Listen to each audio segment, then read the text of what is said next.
Yan. So para siyang hindi pantay.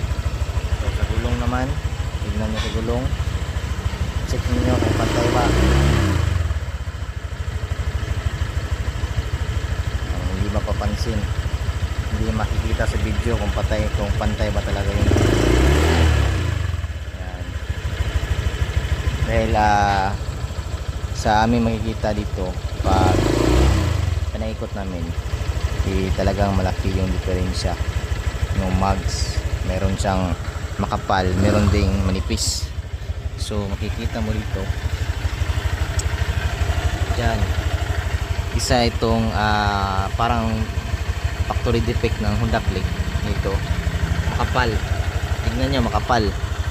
Pag ikot mo lang ng ito, nipis na.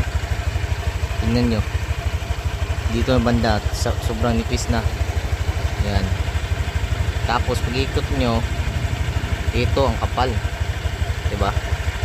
So isa rin ito sa mga sinyalis na yung mga nila, molding nila o matawag nating mga hulmahan is hindi pantay.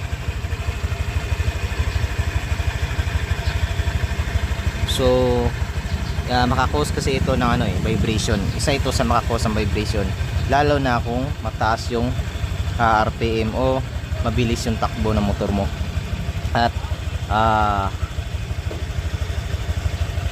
isa pa na issue dito sa B4 is ito, isang emblem nito, natatanggal to so hindi ko sigurado kung lahat ba. So nilagyan ko na lang ng 3M double sided tape, kaya ito kumapit na ulit.